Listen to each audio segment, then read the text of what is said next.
Picture this, a portfolio manager abandoning their entire investment thesis every 72 hours based on trending Twitter hashtags. Sounds absurd, right? Yet that's precisely the blueprint we're witnessing in contemporary global strategy. And the cost? It's not just credibility. It's catastrophic. In capital allocation, the deadliest mistake isn't market turbulence. It's directional chaos masquerading as leadership. What unfolds before us in international affairs mirrors a boardroom nightmare, executives pivoting quarterly targets based on sentiment analysis rather than core fundamentals. When command structures lose their anchor, when each choice flows from impulse instead of doctrine, you don't achieve strategic advantage. You manufacture disorder. And disorder, whether in finance or foreign relations, extracts a brutal premium. The phrase policy turbulence fails to capture the magnitude. That terminology implies temporary disruption, a correctable deviation. What we're observing resembles systemic fragmentation. One moment, senior officials heap admiration on authoritarian figures. The next, they roll out restrictive measures with the conviction of theatrical performance. Neither approach connects to coherent strategic architecture. It's momentum-driven governance disguised as statesmanship. You cannot guide a multinational coalition the way day traders chase volatile assets. The currency you spend is trust. In environments where consequences are measured in human lives and sovereign collapse, you don't receive second drafts. Yet our media discourse often operates disconnected from that reality. We require accountability. What we lack isn't merely strategic vision, it's sustained execution. The attention capacity of our diplomatic apparatus matches the lifespan of social media trends. But authentic leadership, like enduring value creation, emerges from stability, precision, and integrity.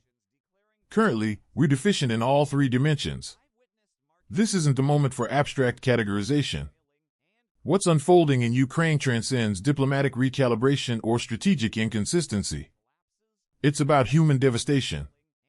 When journalists become drone targets for documenting truth, when civilians face execution near railway infrastructure in controlled territories, we're not observing confusion. We're witnessing deliberate calculation. These aren't random catastrophes.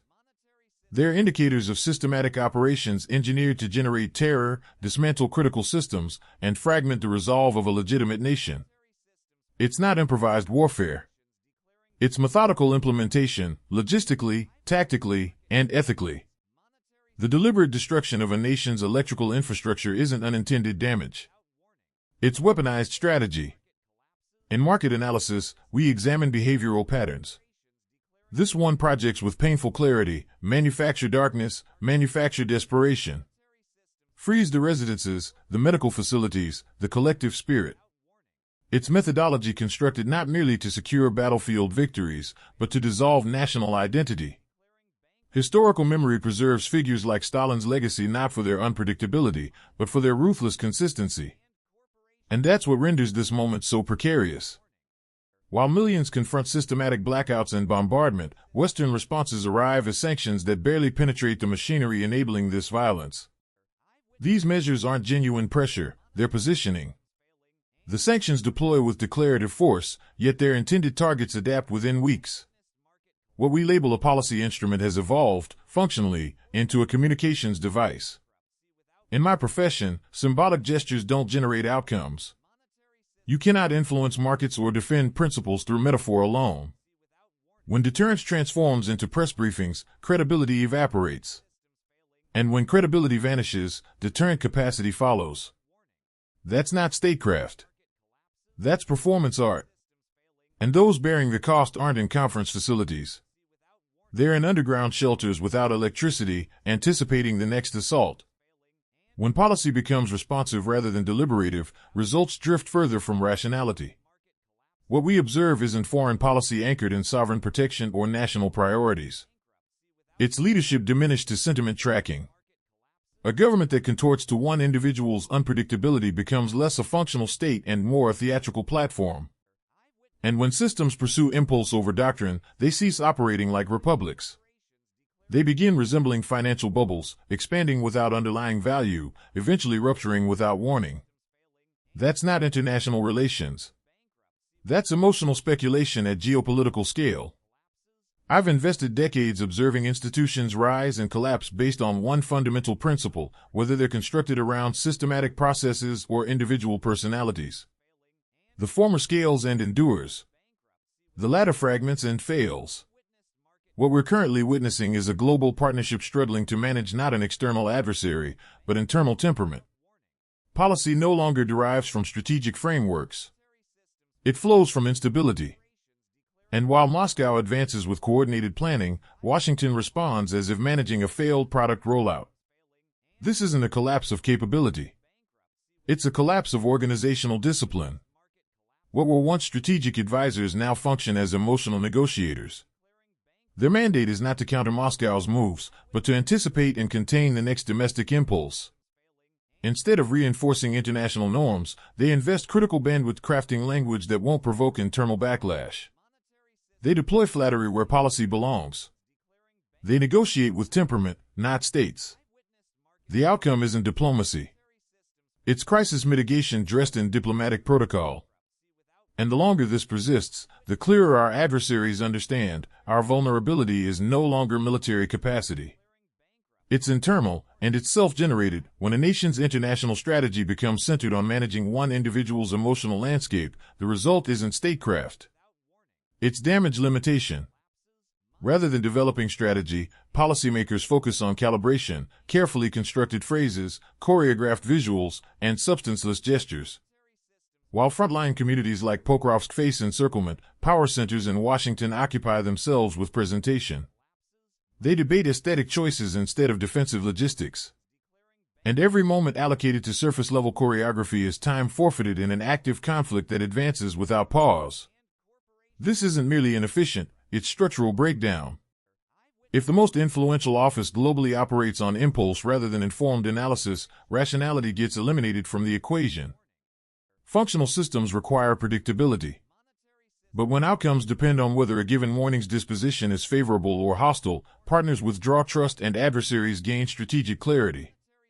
Markets respond to instability identically to how nations respond, with caution, then withdrawal. And in that vacuum, influence migrates. Not because alternatives have strengthened, but because we've become incomprehensible. From Moscow's perspective, this dysfunction isn't invisible. It's broadcast. When sanctions arrive with ceremonial fanfare but execute without impact, it doesn't register as deterrence. It registers as theater.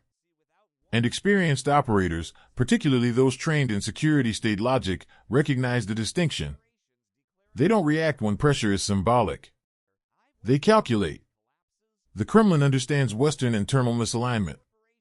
And where one side projects disorder, the other intensifies clarity, even when it's brutal.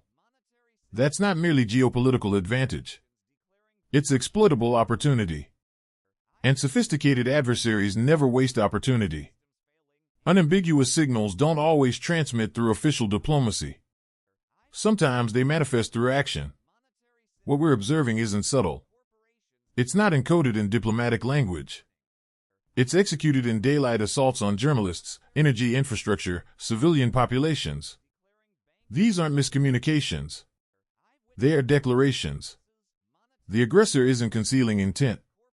He regards Ukraine as illegitimate and acts accordingly.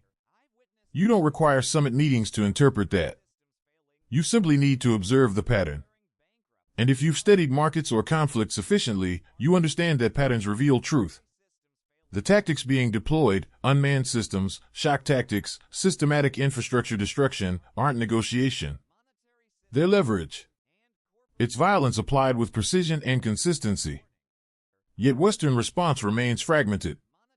We recognize what's occurring, but we haven't adjusted our operational model. We articulate values, but we execute delays. You cannot outmaneuver an opponent operating with clarity by relying on symbolism. Precision must encounter precision, not sentiment, not slogans. In markets, hesitation gets penalized. On battlefields, it's lethal. To generate authentic deterrence, you require structure. That means delivering defense systems not as tokens, but as integrated strategy. That means sanctions engineered with quantifiable impact, not performative displays. But this demands unity, consistency. It demands treating alliances as binding commitments, not contextual conveniences. And that's where the fragility exists. When leadership operates on emotion rather than discipline, you forfeit the capacity for forward planning. You become reactive, not strategic. And when action terms are dictated by one individual's emotional calculation, every alliance becomes precarious. Every commitment becomes conditional. That's not foreign policy. That's liability exposure. When decision architecture filters through personal scorecards rather than principle or collective responsibility, the outcome migrates from governance to self-interest. In this framework, a sovereign ally's survival becomes a variable in a domestic equation, something measured not by strategy, but by optics and political gain. And while one side operates from strict calculations of long-term positioning, the other side reacts like a malfunctioning system, noisy, erratic, unmoored. From external observation, it doesn't resemble leadership. It resembles disarray. And disarray in both markets and diplomacy attracts risk. The result is a vacuum not just of influence but of purpose. When institutions once characterized by strategic vision, like the State Department or NATO, begin orbiting around emotional stabilization rather than geopolitical precision, the center fragments. Foreign policy becomes reactive, stripped of doctrine or philosophy. What persists is performance, an endless cycle of reassurance without resolve. And those observing, especially adversaries shaped by austere realism, don't perceive confusion. They perceive advantage. They perceive a rival no longer guided by alignment, but by accommodation. And in their framework, that's the moment to advance. Into this space of strategic drift enters the rhetoric of peace negotiations. But language alone doesn't signal intent within power imbalance contexts. Negotiations become tactical tools used not to resolve but to pause, to reorganize, to rearm. For an aggressor who understands leverage, negotiation is simply another instrument. One that functions optimally when the opposing side craves relief more than resolution. Without discipline, without vision, dialogue becomes distraction. And distraction is a luxury Ukraine cannot afford. Neither can the credibility of alliances constructed to defend it. In commerce, perception matters. But in diplomacy, substance must dominate. When negotiations are driven by image rather than intent, what follows is theater. A peace process framed as a branding initiative dilutes both credibility and consequence. It shifts focus from outcomes to optics. And that's where the imbalance expands. While one side negotiates for survival, the other calibrates camera positioning. This divergence doesn't just erode trust, it stalls progress. And for Ukraine, delays carry costs that cannot be recovered. President Zelensky now operates in an environment where clarity is absent and alignment is conditional. He's expected to appeal for critical systems from an ally whose priorities remain domestically oriented. He must entertain proposals shaped not by defensive strategy but by public relations constraints. Sometimes the proposals from partners mirror the demands of opponents, ambiguous enough to breed confusion, vague enough to fracture momentum. Navigating this terrain is not just a diplomatic burden. It's a resilience test few contemporary leaders have ever confronted. Meanwhile, China observes not with alarm or urgency, but with calculation. When moral leadership becomes inconsistent, it creates openings for influence. Beijing doesn't need to challenge the West directly. It only needs to wait. Wait for fragmentation. Wait for self-doubt. Strategic patience paired with silence often proves more effective than confrontation. And as global confidence in American coherence deteriorates, so too does the weight of its declarations. In a world that still values direction, losing credibility is more damaging than losing leverage. A divided system can still function. But a system that no longer trusts its own judgment begins to collapse inward. When decision-making swings from overreaction to paralysis, that's not adaptation. That's dysfunction. In financial terms, this resembles a fund managed by impulse, buying high, selling low, and labeling its strategy. That's the danger we now confront. Policy that fluctuates based not on evidence, but on emotional reflex. One day, appeasement. The next, condemnation. And behind it all, no consistent principle. This isn't diplomacy. It's volatility without a framework. Ukraine is left navigating promises that shift with polling data, timelines that extend without clarity, and alliances whose value fluctuates hourly. There's no forecast to build from, no baseline to assess risk. And in such an environment, even basic objectives like territorial defense become hostage to unrelated variables. This creates uncertainty not only for Ukraine but for every partner observing from the periphery. Trust once lost compounds its absence. What we're witnessing is not just geopolitical fatigue. It's intellectual retreat. Institutions built on clarity, rationality, and resolve are now bending under the weight of short-term narratives. History offers many examples of delayed decisions disguised as diplomacy. They don't age well. Markets remember. Allies remember. And adversaries prepare accordingly. When leadership differs excessively, it stops being leadership. It becomes liability. And what begins as indecision ends as tangible consequence. The gap between message and action is widening. And the world is already pricing it in. Historical analogies have limitations. Even flawed statesmen of the past operated within frameworks they believed in. Chamberlain misread intentions, but he engaged with the conviction that policy, however misguided, still rested on structure and accountability. There was still the expectation that agreements had weight, that diplomacy could anchor outcomes. That was not foolishness. That was misplaced optimism built on rational expectations. Today, the equation has transformed. We're no longer navigating traditional misjudgments. We're managing volatility at the core of our own command structure. Our diplomatic class doesn't struggle with external misinformation. It struggles with internal incoherence. When the focus shifts from international alignment to damage control within a single office, diplomacy becomes something else entirely, not coordination, not policy, but improvisation forced daily without precedent or plan. And in that shift, strategy erodes. Long-term security becomes subject to momentary behavior. The center of power no longer maintains values constant. It mirrors mood. Our foreign policy has drifted from deterrence into accommodation. Not based on reasoned compromise, but on managing unpredictability. The effort isn't to protect sovereignty. It's to minimize disruption. The West has replaced strategic doctrine with emotional calculus. And that trade, in any market, political or financial, is unsustainable. What we're facing isn't confusion. It's contradiction, institutionalized. Strategy without principle becomes noise. The moment long-term interests are sacrificed for short-term loyalty, clarity disappears. And when a government prioritizes the approval of one person over the alignment of many, decisions start to drift without anchor. This is an ideological conflict. It's structural weakness.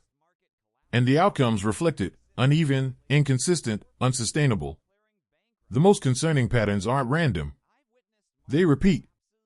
Aid arrives, but at insufficient scale. Support is pledged, but never decisive. Sanctions are announced, yet tailored not to punish, but to posture. These aren't tactical oversights. They are design flaws. We're not attempting to end the conflict. We're attempting to manage its optics. Every move seems calibrated for minimal disruption to the political calendar rather than maximum disruption to the aggressor's calculus. We speak often of norms, but rarely of responsibility. The post-war order was built on both. Today, that order is invoked rhetorically, but rarely defended materially. Meanwhile, a partner nation faces systematic collapse, its grid offline, its cities under fire, its people displaced. And our internal debate isn't about how to accelerate defense, but how to avoid upsetting domestic narratives. That isn't strategy. That's drift. And drift, left uncorrected, invites escalation. Markets don't forgive prolonged indecision. Neither does history. What we're observing is not a lapse in judgment. It's a shift in institutional behavior. Decision-making is detached from strategy and reattached to sentiment. In systems like that, outcomes stop being driven by shared values. They become centered on managing perception. And when perception becomes the metric, consistency disappears. It's not about defending allies or deterring threats. It's about protecting image. The objective has shifted from geopolitical clarity to emotional equilibrium. This shift has consequences. Delays in defense support aren't logistical, they're political. Calibrated not by urgency, but by proximity to domestic optics. And this creates a distortion. Conversations meant to revolve around national sovereignty now orbit individual temperament. It's a mismatch between the scale of the crisis and the focus of the response. When the machinery of policy becomes reactive to mood, it ceases to function as a safeguard. It becomes a risk multiplier. The external threat is clear. The internal problem is harder to solve. Not because of capability, but because of misalignment. Strategy is meant to anticipate. But reactive systems don't anticipate. They absorb. They bend. They hesitate. That hesitation costs lives. It erodes credibility. It devalues commitments. And over time it produces exactly what it fears most, instability. When process follows personality, logic fades. And in that vacuum, priorities collapse, quietly, systematically. When institutions shift from principles to personality, the framework begins to erode. Leadership becomes less about ideas and more about alignment. Not alignment of goals, but of identity. In that space, reason is no longer central. It becomes conditional, granted when convenient, ignored when not. Policy stops evolving through debate and begins conforming to expectation. And once policy serves image instead of strategy, its outcomes grow less effective, then less relevant. We're watching a structure built for long-term balance bend under short-term strain. The tools of diplomacy, negotiation, deterrence, coalition building aren't being used as intended. They're being repurposed to stabilize ego, not stability. As this shift unfolds, strategic clarity vanishes. And it's not theoretical. On the ground in cities like Bakhmut or Kharkiv, people absorb the cost. The decisions made in boardrooms and situation rooms land in freezing basements and battered streets. Disconnected policy doesn't just miss its targets. It amplifies suffering. This isn't failure by accident. It's misalignment by design. The post-war framework built to preserve peace through structure and commitment now operates without either. Its components still exist, alliances, statements, procedures. But without the underlying discipline. When strategic intent is lost, even the best mechanisms become empty. They run, but they don't deliver. And in that gap between form and function, the very logic that made global order possible begins to dissolve, quietly, and then all at once. Institutions work when purpose and structure are aligned. When they drift apart, roles become performative. In recent years, many of our most essential institutions have shifted from guiding strategy to echoing sentiment.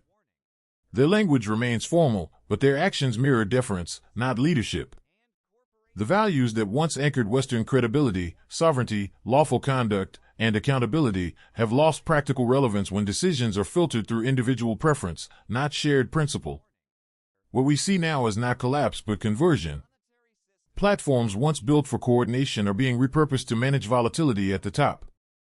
The conversations that should shape foreign policy now revolve around tone, not threat.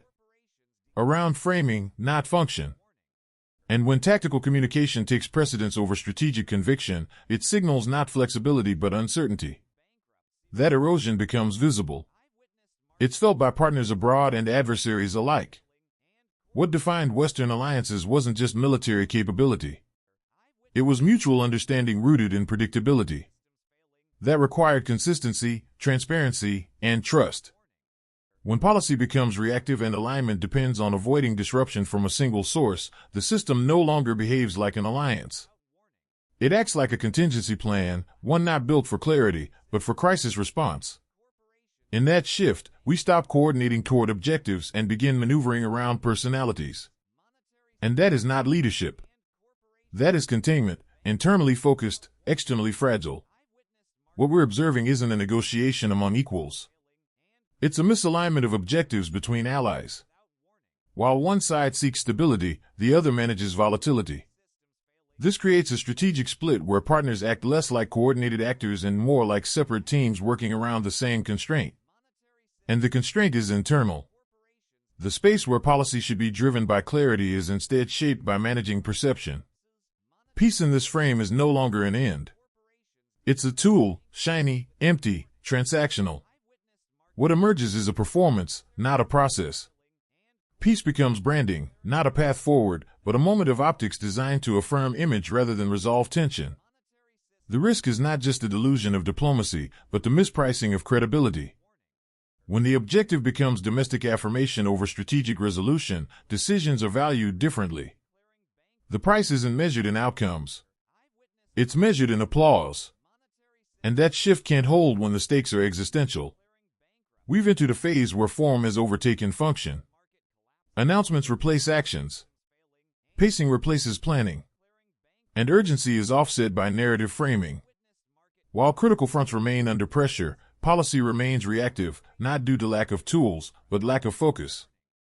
The friction between symbolic support and operational clarity widens. And in that gap, uncertainty grows. Not from external pressure, but from internal hesitation.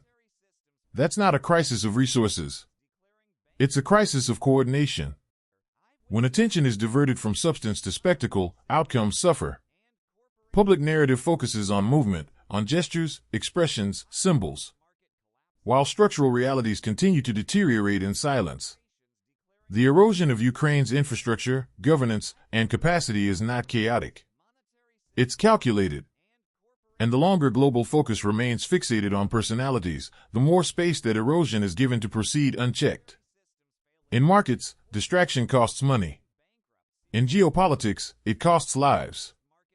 The imbalance between perception and priority has become the defining flaw of modern statecraft.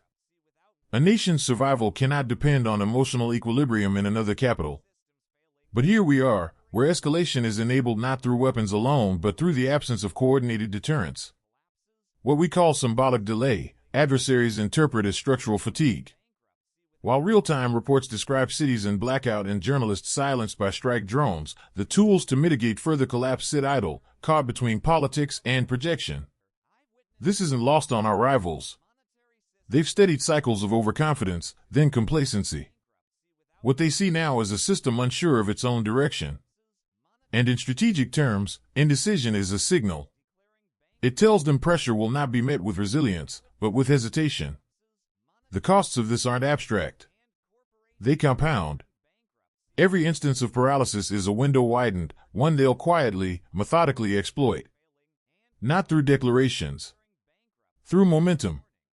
When strategic clarity fades, others take note. Adversaries no longer view democracy as resilient. They view it as distracted. Not because they've become stronger, but because they perceive hesitation where there should be resolve. In their eyes, centralized systems now offer more predictability, fewer moving parts, fewer veto points. And while democracies debate internally, these actors position externally, with time on their side and discipline in their favor.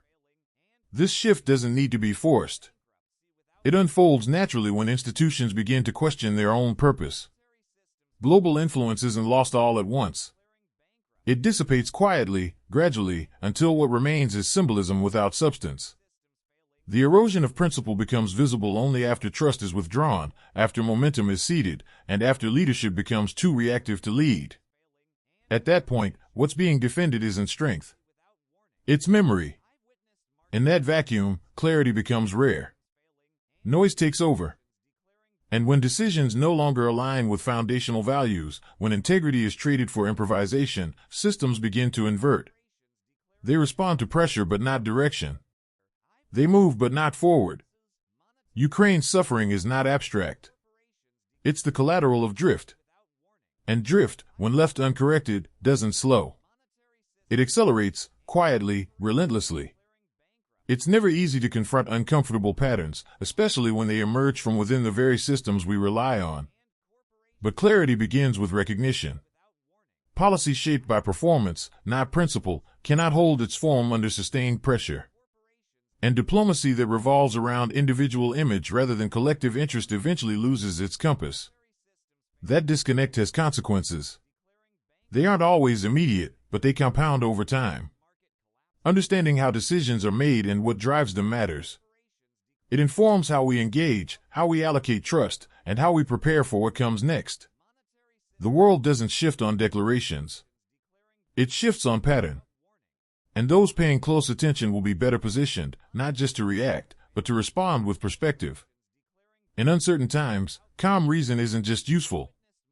It's essential.